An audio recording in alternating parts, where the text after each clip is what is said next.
দেখো, আমরা পড়াচ্ছিলাম ছন্দ আগের দিন, এবং হয়েছিল কি সমবৃত্ত ছন্দ বিষয়ে আমাদের আলোচনা হবে।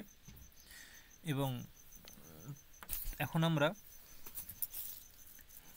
প্রত্যেকটা ছন্দের নাম, ঠিক আছে, নাম ধরে ধরে নাম উল্লেখ করে তার লক্ষণ উদাহরণ বিচার করে দেখাবো, ঠিক আছে। এখন এই সমবৃত্ত ছন্দ একবারে মানে প্রত্যেকটা ছন্দে কটা করে পাদ থাকে বা চরণ থাকে বলেছি? 4টে করে। 4টি করে। তো এই সমবৃত্ত ছন্দ শুরু হয় মানে প্রত্যেকটি চরণে একটি করে অক্ষর থাকবে, মানে একাক্ষরাবৃত্তি বলে একে। মানে যে ছন্দের বা যে সমবৃত্ত ছন্দের প্রত্যেকটি চরণে একটি করে অক্ষর থাকবে, মানে মানে 4টি চরণে 4টি অক্ষর, 4টি পাদে 4টি অক্ষর, ঠিক আছে। 4টি চরণে 4টি অক্ষর, মানে একবারে একাক্ষর থেকে শুরু করে এটা যাবে 22, 23, 24, 25, 26 পর্যন্ত যাবে। এখন আমরা প্রত্যেকটার উদাহরণ দেখব, ঠিক আছে, মানে লক্ষণ দেখব, উদাহরণ দেখব, ছন্দের নাম দেখব। দেখো, আমাদের তো লৌকিক ছন্দ পাঠ্য, তাই সেই অনুযায়ী দেখব। একাক্ষরাবৃত্তি ছন্দের নাম কি? ছন্দের নাম হচ্ছে শ্রী। ছন্দের নাম হলো শ্রী। ছন্দের লক্ষণ কি? ছন্দের লক্ষণ হচ্ছে গ শ্রীহি, গ শ্রীহি।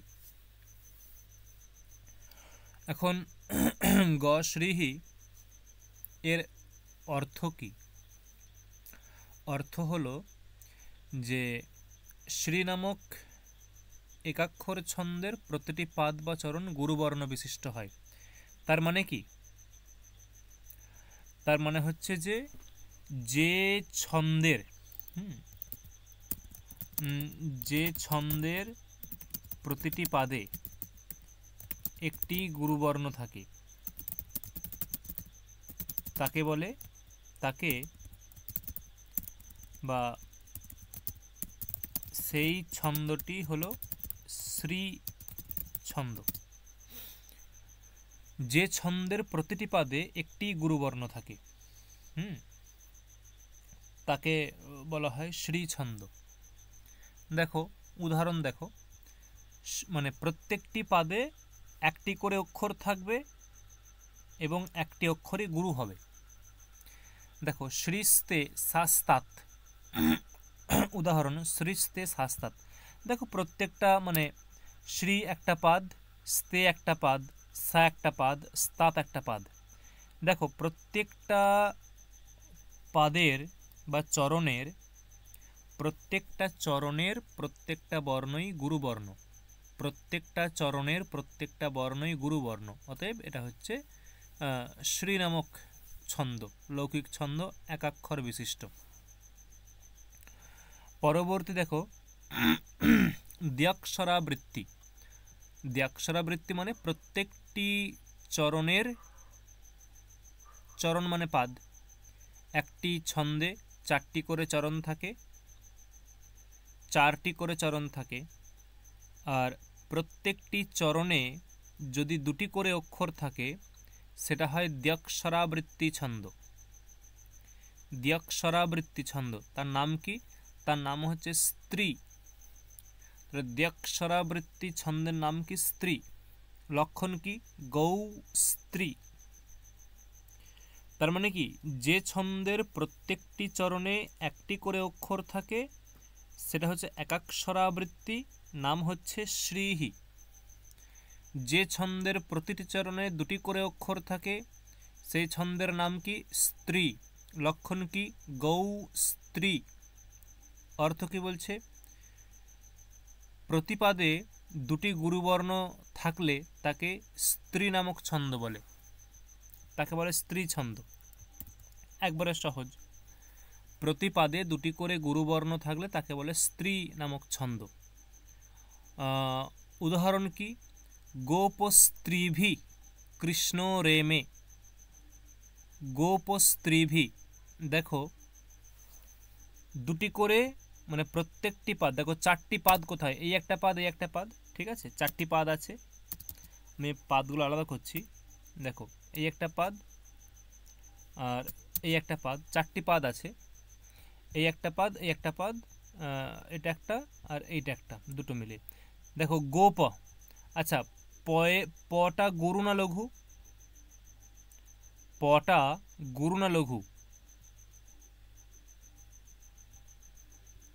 গোপ এর পকারটা গুরু না লঘু আমি জিজ্ঞাসা করছি। লঘু। হ্যাঁ,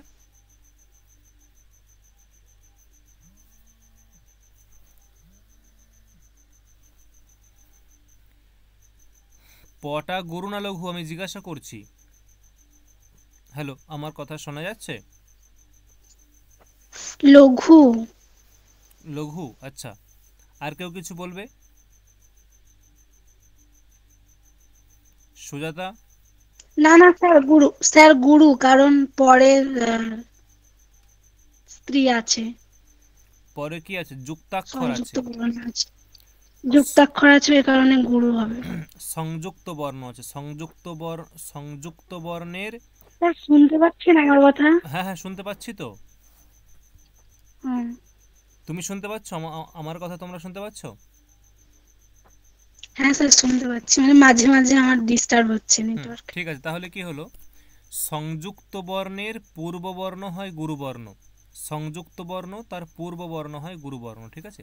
তাহলে এখানেও এই যে কয়েরি, এটা হ্রস্ব না দীর্ঘ? মানে কয়েরি লঘু না গুরু? গুরু। গুরু। কেন গুরু?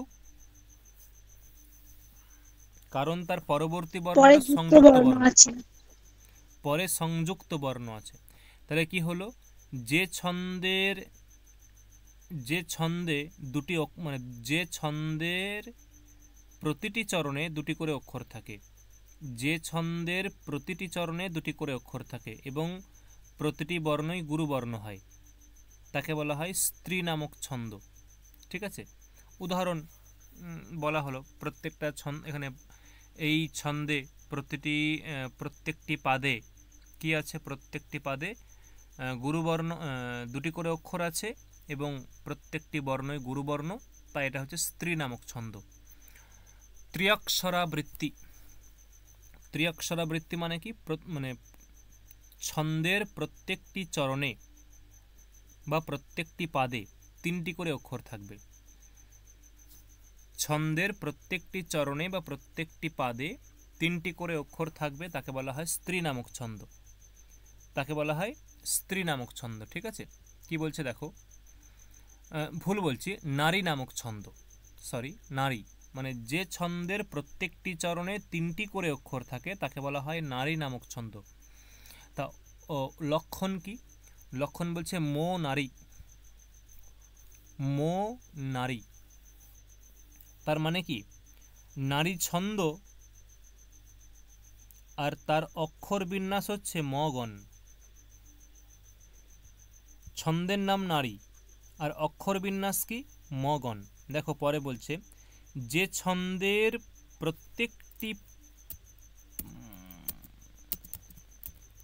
ছন্দের প্রতি পাদের অক্ষর বিন্যাস মগণ বিশিষ্ট হয়ে থাকে তাকে নারী ছন্দ বলে। এখানে একটু অ্যাড করা যেতে পারে, যে ছন্দের প্রতিটি পাদে তিনটি করে অক্ষর থাকে এবং প্রতিটি পাদের অক্ষর বিন্যাস মগন বিশিষ্ট হয়ে থাকে তাকে নারী নামক ছন্দ বলে। মগনের স্বরূপ কি আছে? মগনের স্বরূপ কি? মগনের স্বরূপ দেখো দিয়েছি, মস্ত্রী গুরুহু। মগনের তিনটি গুরু হবে। তার মানে কি? প্রথমত প্রত্যেকটি চরণে তিনটি করে অক্ষর থাকবে, ঠিক আছে। প্রত্যেকটি চরণে তিনটি করে অক্ষর থাকবে এবং তিনটি অক্ষরই হবে গুরুবর্ণ। গুরুবর্ণ মানে মগন বিশিষ্ট। প্রত্যেকটি চরণে 3টি করে অক্ষর থাকবে এবং 3টি করে অক্ষরই হবে গুরুবর্ণ। সেটা হচ্ছে কি ছন্দ? নারী নামক ছন্দ। নারী। দেখো উদাহরণ দিয়েছে, গোপানাম নারীভিঃ শ্লিষ্ট ব্যাত কৃষ্ণ বহ, মানে হে কৃষ্ণ, মানে বা কৃষ্ণ, নারীভিঃ বহ অব্যাত গোপানাম নারীভিঃ, মানে শ্লিষ্ট কৃষ্ণ, মানে হে ভগবান কৃষ্ণ। ঠিক আছে, গোপানাম নারীভিঃ মানে যে নারী মানে বধূ, এখানে যে গোপ মানে গোপ, যারা গোপবধূ, সেই গোপবধূদের সঙ্গে বহ আসমান অপি অব্যাত, অব্যাত মানে রক্ষেত, আমাদের রক্ষা করা উচিত। অব্যাত মানে রক্ষেত, রক্ষা করা উচিত। তাহলে দেখো এখানে দেখো, যদি আমি চরণগুলো ভেঙে দিই, প্রত্যেকটা চরণ ভেঙে দিলে কি হবে, মানে আলাদা করলে, এই একটা চরণ আছে আর এখানে একটা আছে। দেখো গোপানাম 3টি দেখো গুরুবর্ণ, নারীভিঃ 3টি গুরুবর্ণ। আচ্ছা ভিটা কেন গুরুবর্ণ? ভিটা কি? বিসর্গযুক্ত বর্ণ, এই কারণে। বিসর্গযুক্ত বর্ণ, এই কারণে। শ্লিষ্ট অব্যাত, এটা বোঝাই যাচ্ছে গুরুবর্ণ। কৃষ্ণ বহ বোঝা যাচ্ছে। প্রত্যেকটি চরণে 3টি করে অক্ষর আছে এবং 3টি করে অক্ষরই গুরু, অর্থাৎ মগন বিশিষ্ট হওয়ায় এটা হচ্ছে নারী নামক ছন্দ। 3 অক্ষর বিশিষ্ট নারী নামক ছন্দ। পরে হচ্ছে চতুরাক্ষরাবৃত্তি। ছন্দের নাম হচ্ছে কি? কন্যা। ছন্দের নাম হলো কন্যা। দেখো কি বলছে, লক্ষণ কি বলছে, যে গ্মৌচেত কন্যা।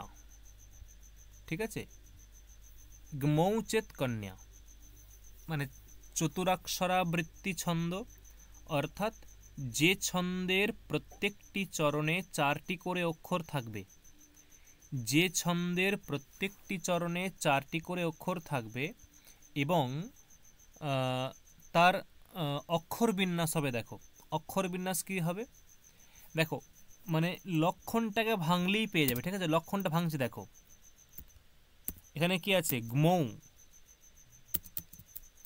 মানে গ আর ম, এটা দ্বিবচন গ্মৌ। গ্মৌ মানে গ মানে কি? গুরু, একটা গুরু। গ মানে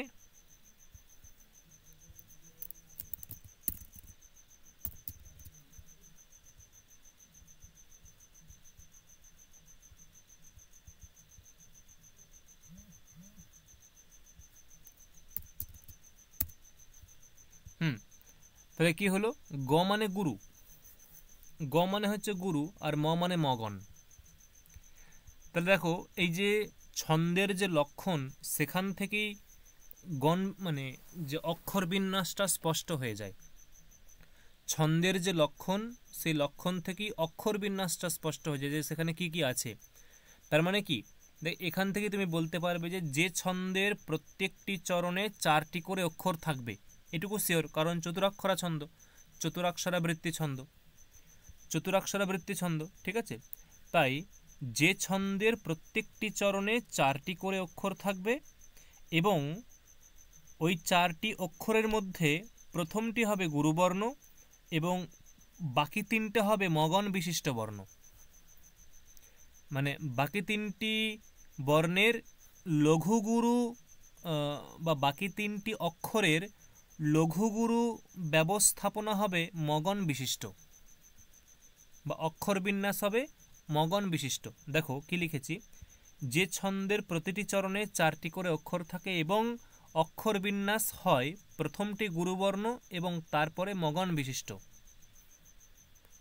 তাকে বলে। মগন বিশিষ্ট মানেই তো গুরু, কারণ মগন তো হ্যাঁ গুরুই হয় 3টে। একদমই তাই, মানে তার মানে কি 4টে অক্ষর থাকবে, 4টি অক্ষরই গুরুবর্ণ হবে, 4টে অক্ষরই গুরুবর্ণ হবে, তখন তাকে বলা হয় কন্যা নামক ছন্দ। ঠিক আছে, তাকে বলা হয় কন্যা নামক ছন্দ। ঠিক আছে, বোঝা গেল? তা উদাহরণ কি দিচ্ছে দেখো, উদাহরণ দিয়েছে ভাস্বত। আচ্ছা, এটা একটু গণটা আমি আলাদা করছি, প্রত্যেকটা চরণকে আলাদা করছি। ভাস্বত কন্যা, দেখো প্রথমটা আছে, 4টে অক্ষর আছে, ভা স্বত যুক্তাক্ষর, তাই দন্তস্বয়ে এটা দীর্ঘ হয়ে যাবে। কটা হ্রস্ব আছে, কিন্তু নয়েজা ফলা এটা যুক্তাক্ষর থাকার জন্য কটা দীর্ঘ হয়ে যাবে। সৈকা দুটোই গুরু আছে, ধন্যা ধটা লঘু আছে, কিন্তু নয়েজা ফলা এটা হচ্ছে গুরু, মানে এটা যুক্তাক্ষর, তাই ধটা মানে ধটা গুরু হয়ে যাবে। যস্যাহা উঞ্জটা হচ্ছে লঘু, কিন্তু পরে সংযুক্ত অক্ষর থাকায় তাই পূর্বেরটা গুরু হয়ে যাবে। কুলে দীর্ঘ আছে, কৃষ্ণহ এটাও একই। আর খেলত, লকারটা কি করে দীর্ঘ হচ্ছে বলো তো? ওই যে হসন্তযুক্ত বর্ণ, ওই কারণে। না, লকারটা কোথায় হসন্তযুক্ত বর্ণ আছে? ওই যে লাস্টে খণ্ডত্ব আছে না। না, এটা কোনো এটা কোনো বর্ণই নয়, একে ধরাই হয় না। হুম। আমাকে লাগবে লকারটা গুরু লাগবে। কি করে হচ্ছে?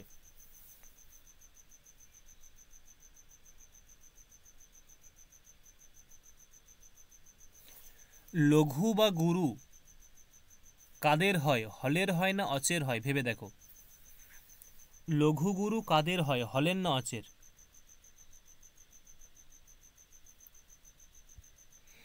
হ্যাঁ, লঘু গুরু ব্যবস্থা কাদের হয়, মানে অচ বর্ণের হয় নাকি হল বর্ণের হয়? অনুরাধা দে, কাদের হয়?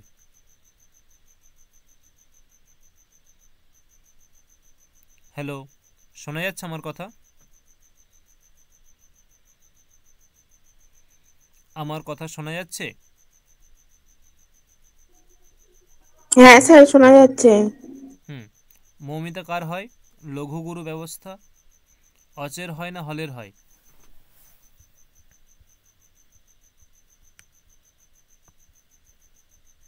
হুম, একই রে। বুঝতে পারেন, আবার বলুন। মানে লঘু গুরু, লঘু বা গুরু এটা কার হয়, অচ বর্ণের হয় না হল বর্ণের হয়?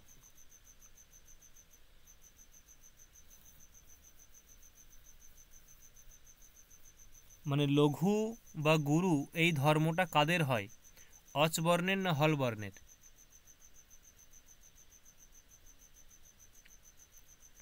অর্চনা, হলবর্ণ। অর্চনা, স্যার অচ বর্ণ। অচ বর্ণের হয়। লঘু বা গুরু এটা অচকে কেন্দ্র করে হয়, হলের হলের লঘু গুরু হয় না। মানে লঘু বা গুরু একটা ধর্ম, লঘু বা গুরু একটা ধর্ম, এই ধর্মটা কার মধ্যে থাকে, অচের মধ্যে না হলের মধ্যে? কার মধ্যে থাকে? অচের মধ্যে। অচের মধ্যে, ঠিক আছে, আর যেন ভুল না হয়।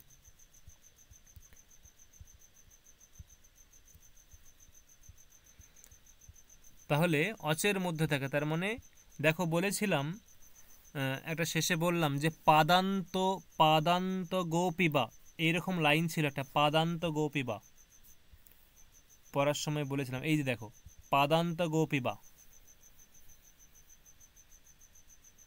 মানে পাদের অন্তিম বর্ণ বিকল্পে গুরু হয়, পাদের অন্তঃস্থিত অক্ষর, ঠিক আছে, পাদের অন্তিম বর্ণ।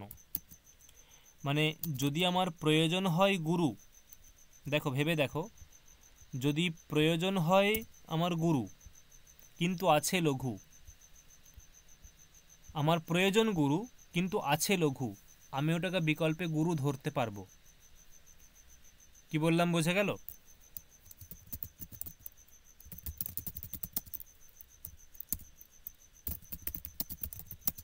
হ্যালো,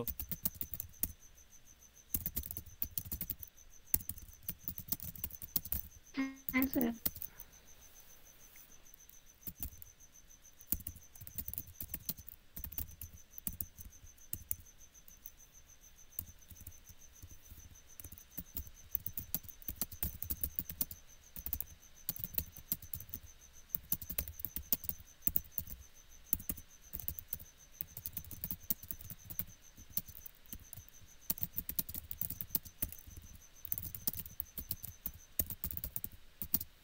দেখো ক্লিয়ার? কি বললাম? পাদান্ত গোপিবা, অর্থাৎ প্রত্যেকটা, ধরো কোনো একটা পাদের অন্তিম বর্ণ লঘু আছে কিন্তু আমার প্রয়োজন গুরু, সেটাকে আমি গুরু বলে ধরতে পারি বিকল্পে। তাই এখানে ওই পাদান্ত নিয়ম অনুসারে এখানে লকারটা গুরু হয়ে গেছে। তাই গুরু হয়ে যাওয়ার জন্য 4টি চরণ আছে, প্রত্যেকটি চরণের প্রত্যেকটি অক্ষরই গুরুবর্ণ হয়েছে, তাই এখানে অসুবিধা নেই। এটা হচ্ছে কন্যা নামক ছন্দ হয়েছে। এখন এরপর হচ্ছে ষড়ক্ষরাবৃত্তি। ষড়ক্ষরাবৃত্তি, ঠিক আছে? কীরকম ষড়ক্ষরাবৃত্তি? ছন্দের নাম কি? ছন্দের নাম হচ্ছে তনুমধ্যা। লক্ষণ কি? লক্ষণ হচ্ছে তিয়ৌ চেত তনুমধ্যা, তিয়ৌ চেত তনুমধ্যা। অর্থাৎ ষড়ক্ষরাবৃত্তি মানে কি? ষড়ক্ষরাবৃত্তি মানে হচ্ছে যে ছন্দের প্রত্যেকটি চরণে, যে ছন্দের প্রত্যেকটি চরণে কি থাকে? যে ছন্দের প্রত্যেকটি চরণে 6টি করে অক্ষর থাকে। যে ছন্দের প্রত্যেকটি চরণে 6টি করে অক্ষর থাকে, ঠিক আছে?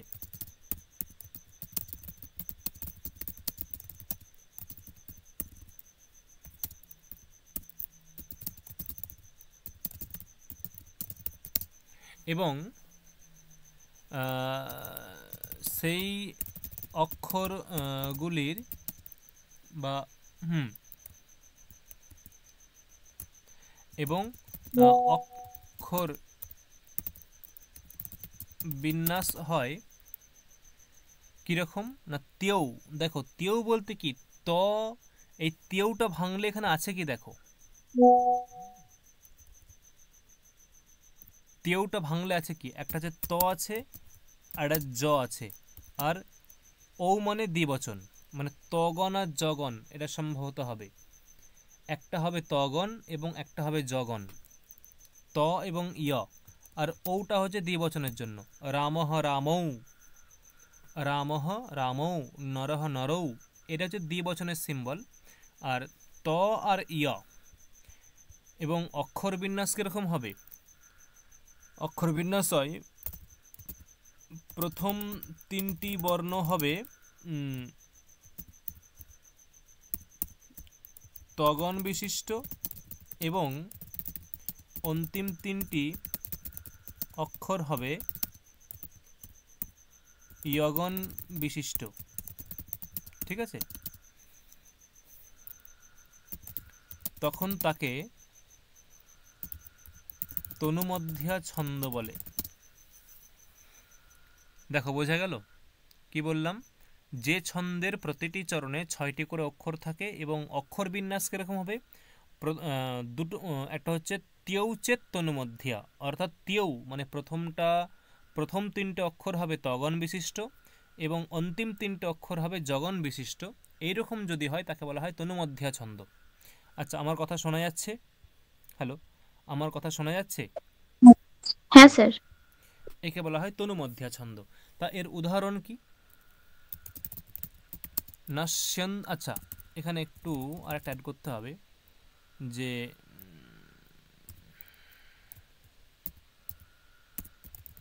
তগণের স্বরূপ এবং ইয়গণের স্বরূপ কি আছে? তগণের স্বরূপ,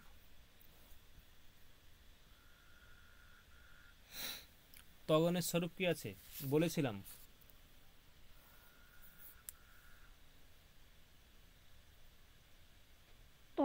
তগণে প্রথম দুটো গুরু আর লাস্টেরটা লঘু। প্রথম দুটো কি বললে? প্রথম দুটো গুরু হুম আর লাস্টেরটা লঘু।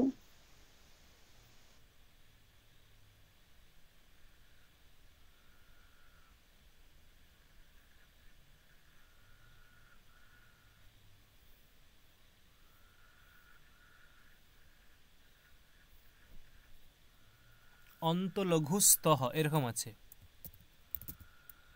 অন্তলঘুস্তহ। তার মানে কি প্রথম দুটো গুরু আর অন্তলঘু, প্রথম দুটো গুরু এবং শেষেরটা লঘু। আর জগনের স্বরূপ কি? জগনের স্বরূপ আদি লঘুর জহ, মানে প্রথমেরটা হচ্ছে তোমার প্রথমেরটা হবে লঘু, পরের দুটো গুরু। অন্তলঘুস্তহ মানে কি? তার মানে হচ্ছে অন্তলঘুস্তহ মানে হচ্ছে যে গুরু গুরু লঘু। আর এখানে হচ্ছে কি হবে? এখানে আদি লঘু মানে লঘু গুরু গুরু। উদাহরণ কি বলছে দেখো, মানে এই রকম অক্ষর বিন্যাস যেখানে হবে সেটা হবে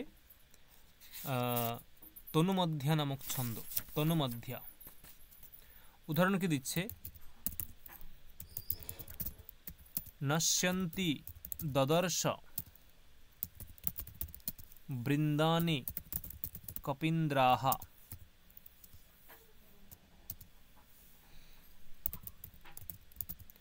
হারিণ্য বলানাম। হারিণ্য বলানাম।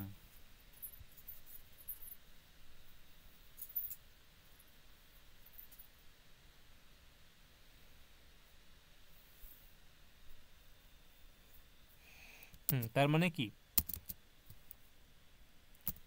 এটা একটা চরণ আর এটা আর দুটো চরণ। এখানে প্রথমে হবে কি ছন্দ? গুরু গুরু লঘু আর লঘু গুরু গুরু। এটা হচ্ছে একটা পাদ, মানে প্রত্যেকটা পাদে এই বৈশিষ্ট্যটা থাকবে, প্রত্যেকটা চরণে এই বৈশিষ্ট্য থাকবে। মানে প্রথমে হবে কি গুরু গুরু লঘু, দেখো আছে নাকি? গুরু নকারটা গুরু হয় কি না? নকারটা গুরু হয় কি না? হ্যাঁ হ্যাঁ গুরু। নকারটা গুরু। আচ্ছা, তালবস্যয় জ ফলা গুরু হয় কি না? হ্যাঁ গুরু। দেখো হ্যাঁ গুরু গুরু লঘু। আচ্ছা, হুম এই নয় তয়ে হস্যই এটা লঘু হয় কি না? লঘু। লঘু। লঘু। ঠিক আছে, হুম হুম তার মানে প্রথমটা মিলল, মানে প্রথমটা তগণ, প্রথমটা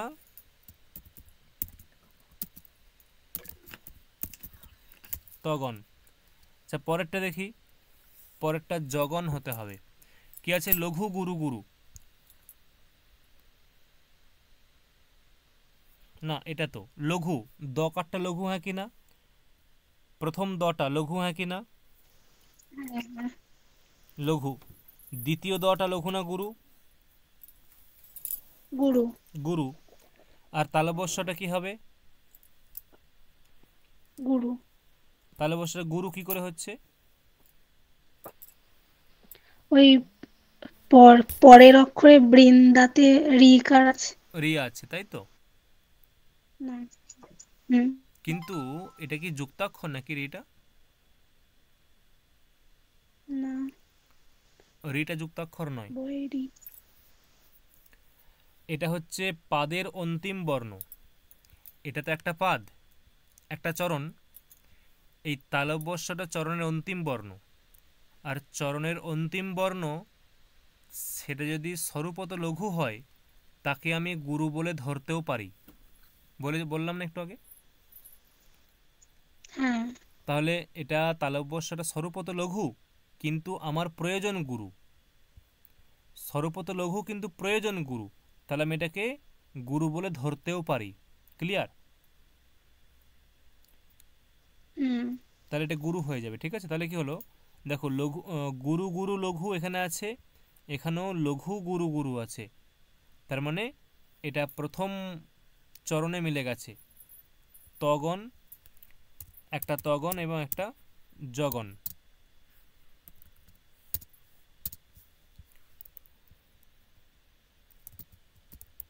জগন, ঠিক আছে, মিলেছে।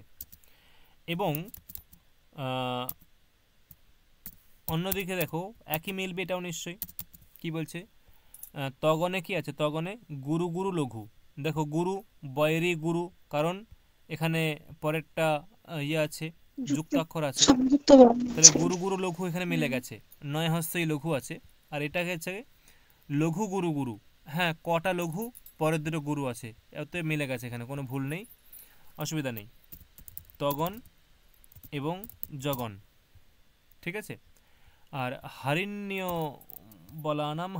বলানাম কি বলছে, প্রথমে হচ্ছে গুরু গুরু লঘু, দেখো হা গুরু রি গুরু মূর্ধন্য যা ফলা লঘু, তার তগন মিলে গেছে।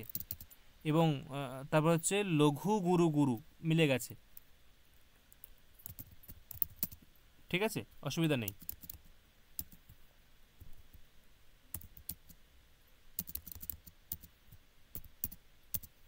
তো পরেরটা একই আছে।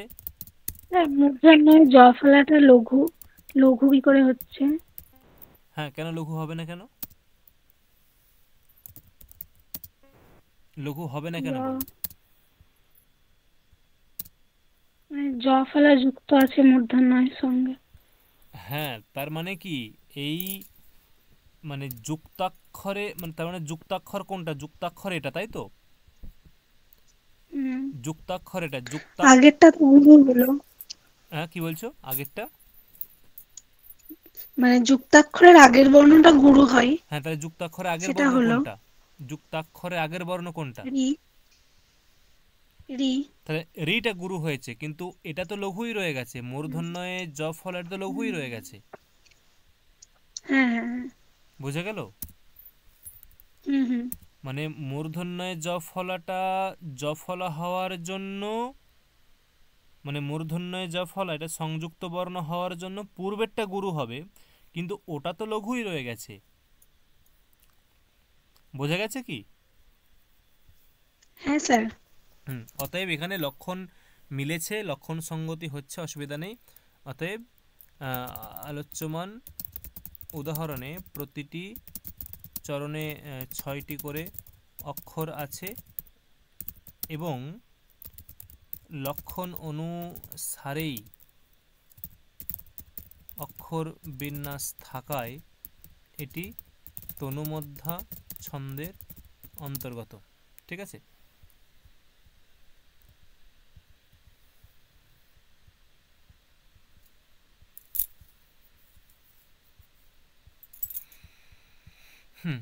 পরবর্তী কি ছন্দ আছে, পরবর্তী অষ্টাক্ষরাবৃত্তি।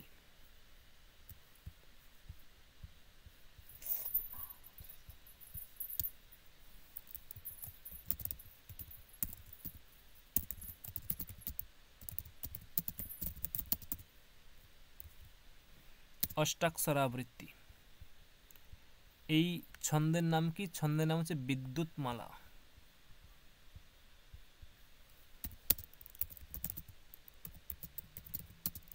বিদ্যুৎমালা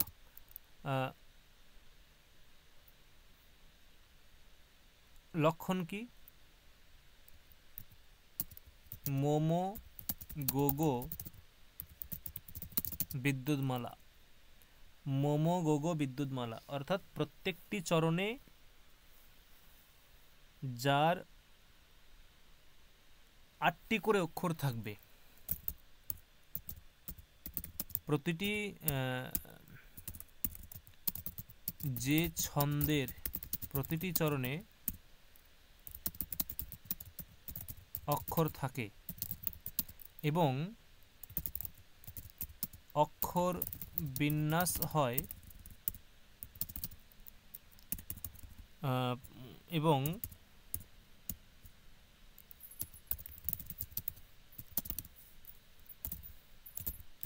প্রথম দুটি গণ হবে মগণ বিশিষ্ট এবং বাকি দুটি বর্ণ হবে গুরুবর্ণ, তখন তাকে ছন্দ বলে। তার মানে 8টি করে অক্ষর থাকবে, প্রথম যে 6টা বর্ণ, ওই 6টা বর্ণের মধ্যে দুটোই মগণ বিশিষ্ট বর্ণ হবে, মগণ মানেই গুরুবর্ণ, প্রত্যেকটা বর্ণই গুরুবর্ণ, আর বাকি দুটো বর্ণ গুরু, মানে 8টা অক্ষরই গুরু হবে।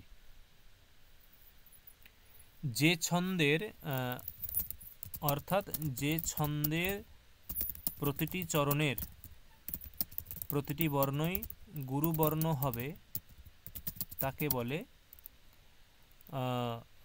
বিদ্যুৎ মালা ছন্দ। অ্যাকচুয়ালি কি হয়, মানে ছন্দের যে নাম সেই নামের মধ্যেই একটু পরিচয় পাওয়া যায়। দেখো ছন্দের নাম হচ্ছে বিদ্যুৎমালা, দেখো প্রত্যেকটা অক্ষরেই গুরুবর্ণ আছে। ছন্দের নাম হচ্ছে বিদ্যুৎমালা, প্রত্যেকটা অক্ষরে দেখো গুরুবর্ণ আছে, তাই এরকম বলা যেতে পারে। তার মানে কি, যে যে ছন্দের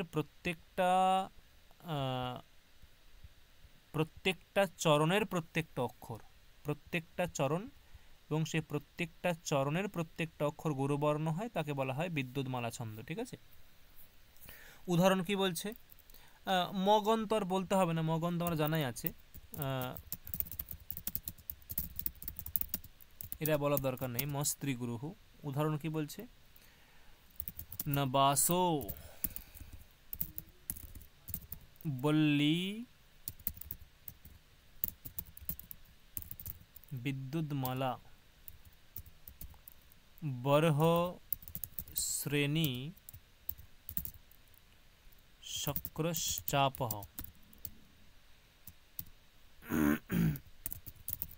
যস্মিন সস্তাতাপো চিত্তৈ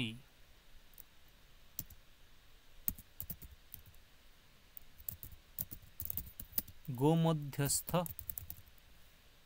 কৃষ্ণাম্ভোদঃ ইতি।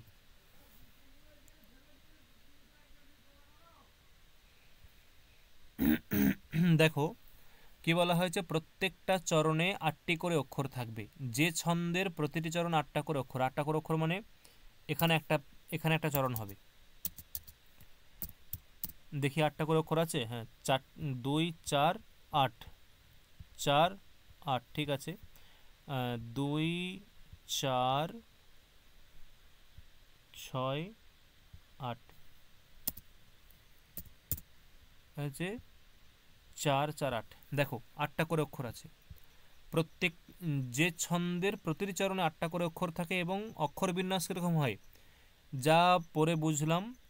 প্রথম দুটো হবে মগন বিশিষ্ট এবং পরের দুটো হবে গুরু। মগনে মানে কি, প্রত্যেকটা বর্ণই গুরু হবে। দেখো এখানে প্রত্যেকটা বর্ণ গুরু আছে, বাসো গুরু, বকারটাও গুরু, কেন, পরে লয়ে লয়ে যুক্তাক্ষর আছে, তাহলে বাসো ব 3টে অক্ষর গুরু হয়ে গেল, মানে মগন হয়ে গেল। আর লয়ে লয়ে দীর্ঘই গুরু, বয় হস্যই গুরু, কেন, দয়ে ফল এখানে আছে, যুক্তাক্ষর আছে, তাই 3টে অক্ষর গুরু হয়ে গেল, মানে মগন হয়ে গেল, দুটোই মগন। আর মা এবং লা এখানেও দুটো গুরু আছে, তার মানে এটা হচ্ছে ম ম গ গ, মানে দুটো মগন দুটো গুরুবর্ণ।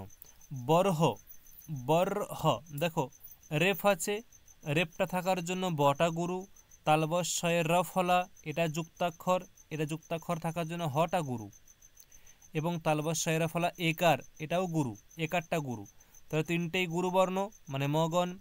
নি গুরু, তালবস্য গুরু, কেন গুরু, কারণ পরে কয়েরা ফলা এটা যুক্তাক্ষর, তা তালবস্য গুরু হলো, এবং কয়েরা ফলা এটাও গুরু, কেন গুরু, তালবস্যয়ে চয় আছে যুক্তাক্ষর, তা দুটোই গুরুবর্ণ, দুটোই মগন হয়ে গেল। এবং চাপহ দুটো গুরুবর্ণ। এইভাবে এখানে দেখতে গেলে প্রত্যেকটা চরণের প্রথম 6টা অক্ষর মানে 3টে করে ভাগ করলে দুটো মগন পাওয়া যাবে এবং শেষের দুটো গুরুবর্ণ পাওয়া যাবে। তাই এখানে হচ্ছে ছন্দের নাম হচ্ছে বিদ্যুৎমালা। ঠিক আছে,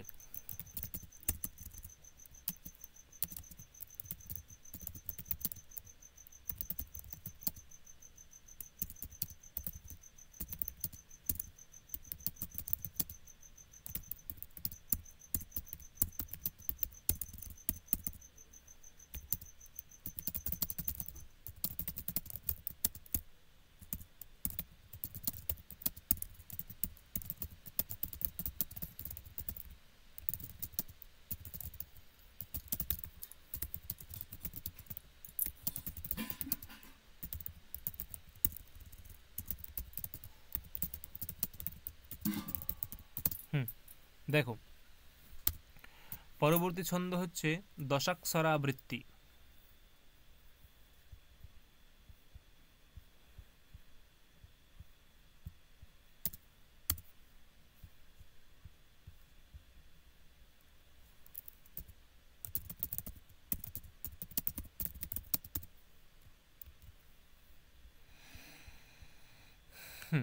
দশাক্ষরাবৃত্তি এই ছন্দের নাম কি? এই ছন্দের নাম হচ্ছে মত্তা।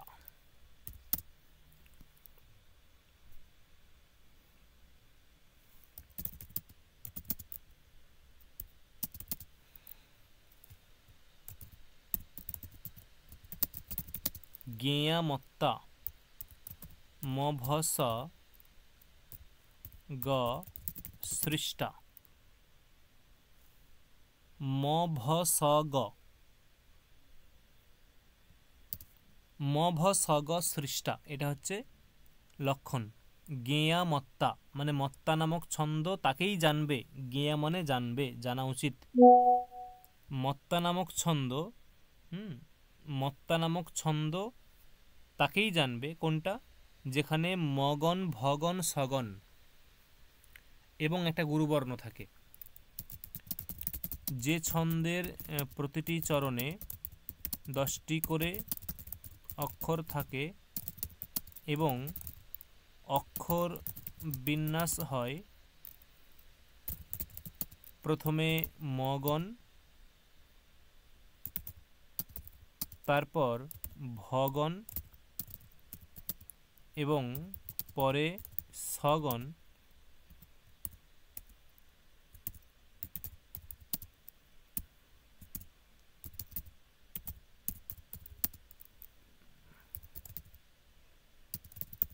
এবং অন্তিমে গুরুবর্ণ, তাকে বলে মত্তা ছন্দ। তো এখানে মগনের স্বরূপ কি?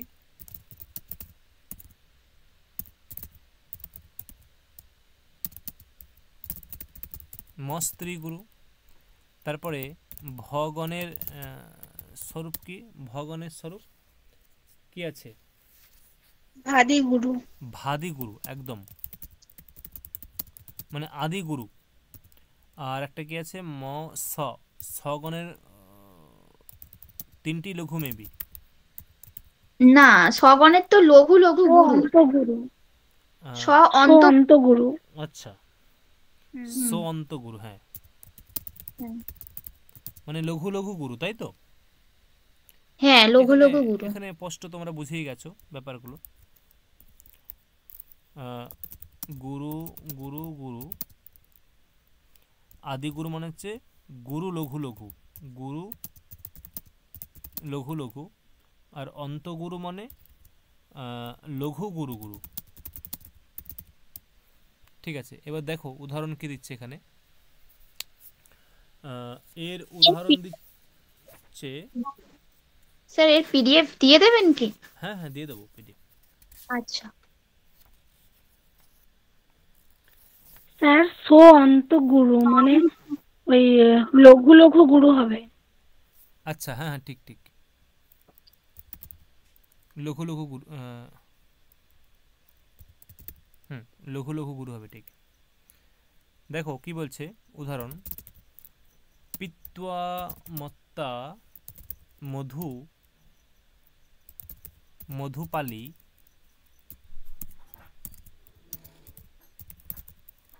কালিন্দী কালিন্দীয়ে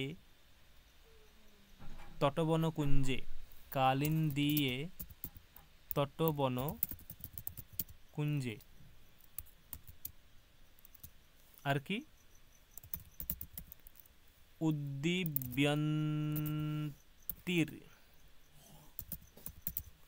ব্রজ জন রামঃ কামাসক্তা মধুজিতি চক্রে। প্রত্যেকটা ছন্দে, এই প্রত্যেকটা চরণে কটা করে অক্ষর? 10টা করে, তাই তো? দশাক্ষরাবৃত্তি, তাই তো? প্রত্যেকটা চরণে 10টা করে অক্ষর, 2 4 6 10, 6 10, হ্যাঁ। এখানে একটা চরণ হবে এবং উদ্দি ব্যন্তি 4টে, 6টা, 8টা, 10টা, রামাহা এখানে। এইভাবে দেখো আমরা পেলাম 10টা করে অক্ষর। প্রথমে কি আছে? প্রথমে হচ্ছে ম স্ত্রী গুরু, মানে প্রথমে 3টে গুরু হবে। পিত্ত 2টো গুরু পেয়ে গেছি, ম গুরু পেয়ে গেছি, তয়ে তয়ে যুক্তাক্ষর, তাই মটা গুরু পেয়ে গেছি, তাহলে মগণ পেয়েছি, মগণ পেয়েছি। তারপরে আছে ভগণ মেবি, ভগণে গুরু লঘু লঘু, এই যে তয়ে তয়ে এটা হচ্ছে গুরু, তয়ে তয়ে আকার গুরু, আর লঘু লঘু মানে মধু, লঘু লঘু, তাহলে এটা ভগণ পেলাম। আর সগণ হচ্ছে গুরু, সগণ হচ্ছে লঘু লঘু গুরু, লঘু লঘু গুরু, দেখি লঘু লঘু, হ্যাঁ মধু লঘু লঘু, আর গুরু মানে হচ্ছে পা গুরু, তাহলে তাহলে লঘু লঘু গুরু পেলাম। আর একটা দেখো গুরু লাগবে, যে অন্তিমে গুরু বর্ণ, এই যে লেখা আছে অন্তিমে গুরু বর্ণ, তাহলে অন্তিমে গুরু বর্ণ, তাহলে অন্তিমে গুরু বর্ণ লিটা গুরু বর্ণ আছে, অতএব এখানে মিলে যাচ্ছে। প্রথম চরণে অক্ষর লক্ষণ সঙ্গতি হয়ে গেছে। দ্বিতীয় চরণে দেখি লাগবে লঘু লঘু গুরু, কা সরি গুরু গুরু লঘু লাগবে, গুরু না 3টি গুরু লাগবে, সরি 3টি গুরু লাগবে, কা গুরু, লিও গুরু, দন্তন্বয় দয় দীর্ঘ, এটাও গুরু, তাহলে 3টি গুরু মানে মগণ পেয়ে গেছি। তারপরে আমাকে ভগণ পেতে হবে, ভগণ, ভগণে কি আছে? ভগণের আদি গুরু, আদি গুরু মানে গুরু লঘু লঘু, এই যে গুরু অন্তস্তয় একার গুরু, তাহলে লঘু লঘু, তট তট লঘু লঘু পেয়ে গেছি। তারপরে সগণ লঘু লঘু গুরু, ব লঘু, ন লঘু, কু গুরু, কেন গুরু? ওই যে ইয় বুরকির জয়, এটা যুক্তাক্ষর, তার পূর্বে আছে তাই গুরু, এবং অন্তিমটা হচ্ছে গুরু, মিলে গেছে। অতএব এইভাবে দেখলে প্রত্যেকটা চরণেই 10টা করে অক্ষর আছে, এবং 10টা করে অক্ষরের উপরেও এই ছন্দের যে লক্ষণ, মানে ম ভ স গ, ম ভ স গ, গেয়া মত্তা ম ভ স গা সৃষ্টা, এই যে ম ভ স গা, ম ভ স গ, এই যে অক্ষর বিন্যাস, এই অক্ষর বিন্যাস প্রত্যেকটা চরণেই মিলছে, তাই এখানে এটা হয়ে যাচ্ছে মত্তা নামক ছন্দ।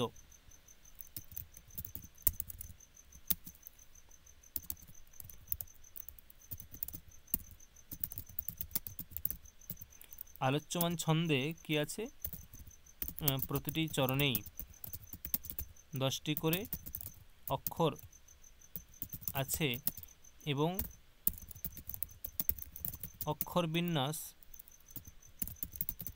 ছন্দের লক্ষণ অনুরূপ হয়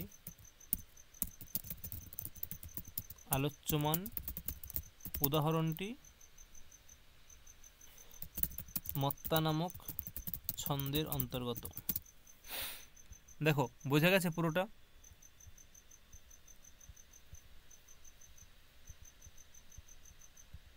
হ্যাঁ স্যার।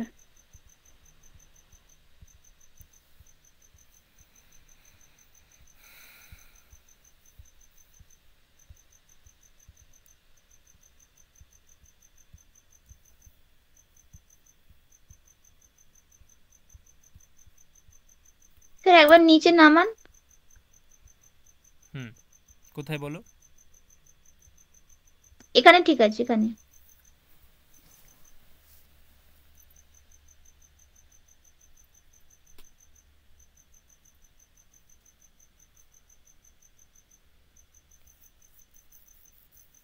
হলে বলবে, ঠিক আছে?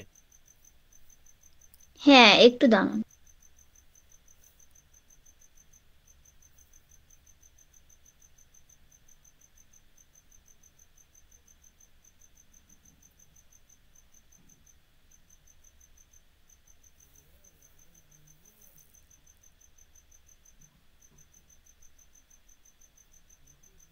হ্যাঁ ঠিক আছে, হয়ে গেছে। হুম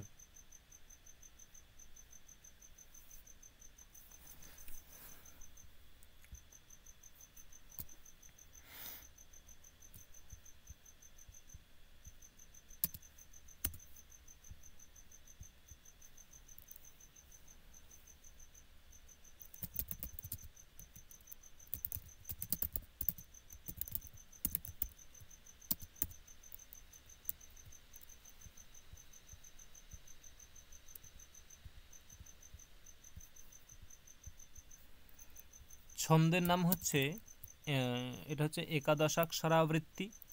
ছন্দের নাম হচ্ছে ইন্দ্রবজ্রা। লক্ষণ কি?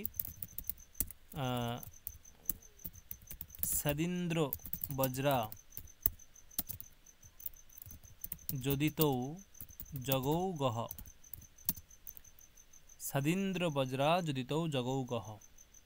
ঠিক আছে, সদীন্দ্র বজ্রা যদিতৌ জগৌ গহ কি অর্থ? অর্থাৎ যে ছন্দের প্রতিটি চরণে 11টি করে অক্ষর থাকে এবং অক্ষর বিন্যাস হয়,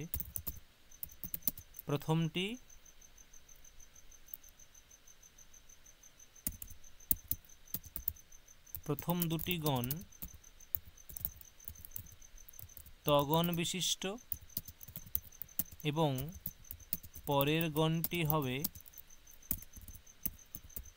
জগন বিশিষ্ট এবং গৌগহ। দেখো, তৌ মানে কি? তৌ মানে দুটো তগণ, যৌ মানে কি? জ মানে কি? জগন, আর এই একটা গুরু আর এই একটা গুরু, মানে জটা হচ্ছে গণ আর গটা হচ্ছে গুরু। তাহলে একটা জগন একটা গুরুবর্ণ আর এই একটা গুরুবর্ণ, মানে অন্তিম দুটো অক্ষর গুরুবর্ণ হবে।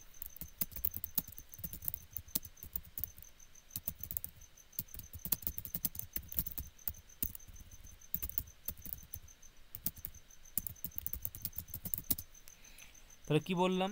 যে ছন্দের প্রতিটি চরণে 11টি করে অক্ষর থাকবে, 11টি।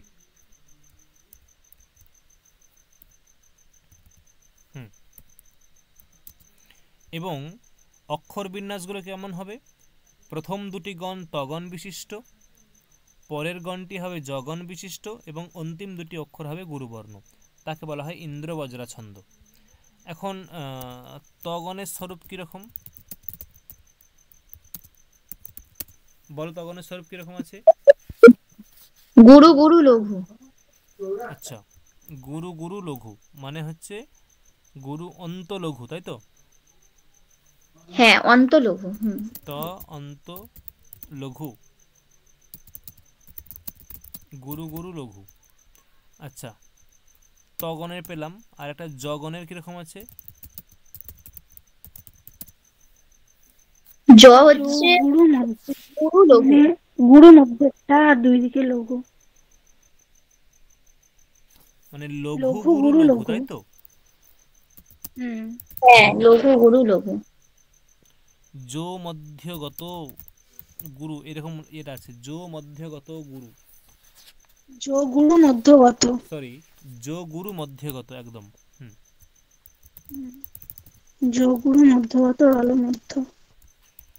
তার মানে ভাঙলে হবে মধ্যগত গুরু মানে লঘু গুরু লঘু, এটাই তো? লঘু গুরু লঘু।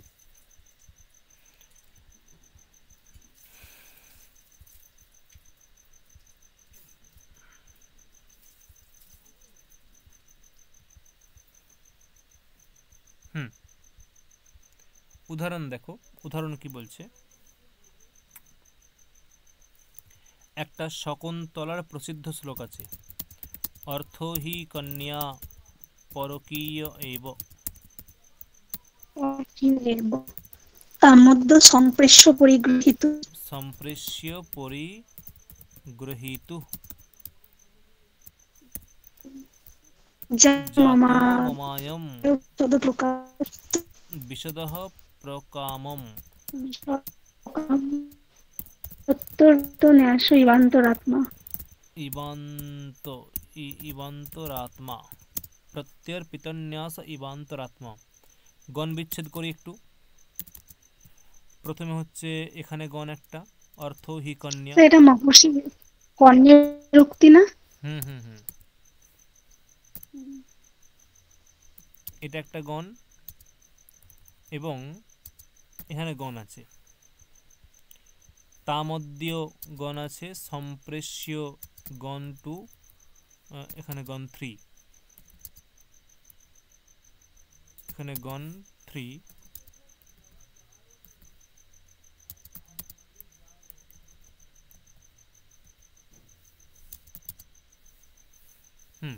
তা প্রত্যয়ের পি।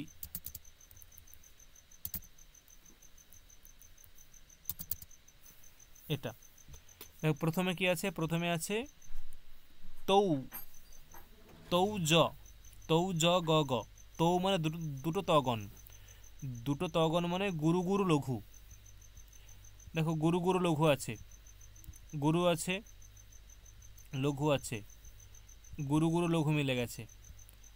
আচ্ছা গুরু গুরু লঘু মিলে গেছে এখানেও, তা গুরু ম গুরু আর দটা লঘু। সম্প্রেষ্য, আচ্ছা দন্তস্ব, এটা কেন গুরু গো? দন্তস্ব এটা কেন গুরু? অনস্বর যুক্ত হওয়ার জন্য ওই দন্তস্বটা গুরু, ঠিক আছে। হুম, আর প্রে এটা তো গুরু আছেই, তাহলে লঘু গুরু গুরু লঘু আছে। এখানেও জাত গুরু গুরু লঘু, মায়ম গুরু গুরু লঘু, প্রত্যয় এখানেও গুরু গুরু লঘু, তন্যাস গুরু গুরু লঘু। তার মানে প্রথম প্রত্যেকটা চরণেই প্রথমটা মিলে গেছে। তারপর হচ্ছে জ, জয়তে কি আছে? মাঝেরটা গুরু আর প্রথম মানে প্রথম এবং শেষ লঘু, মাঝেরটা গুরু। কি গুরু আছে, কি গুরু, রি গুরু কেন? গয়ের ফলা যুক্তাক্ষর আছে, দেখো এটাও গুরু, গুরু আছে। আর এই যে ব, এটাও গুরু, দেখো প্রত্যেকটা গুরুবর্ণ আছে এবং আগে এবং পরেগুলো লঘু আছে, মিলে গেছে। আর এই দুটো গুরু হবে, এ ব, বকারটা ওই পাদান্ত পাদান্ত গোপিবা এই নিয়ম অনুসারে গুরু হবে। পরিগ্রহিত দুটোই গুরু আছে, কামম গুরু আছে, আত্মা গুরু আছে। তাহলে প্রত্যেকটা চরণের 11টি করে অক্ষর আছে এবং অক্ষর বিন্যাসটা সম্পূর্ণভাবে ছন্দের লক্ষণ অনুসারে মিলেছে।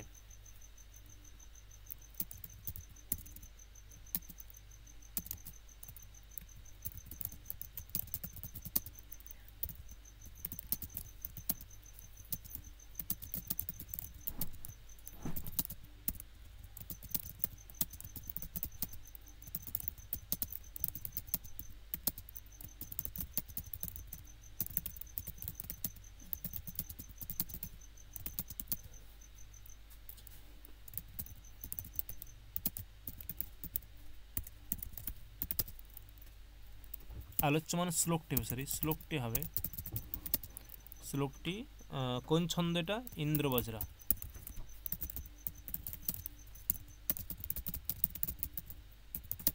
দেখো বোঝা গেল কি? ক্লিয়ার হয়েছে? বোঝা গেছে?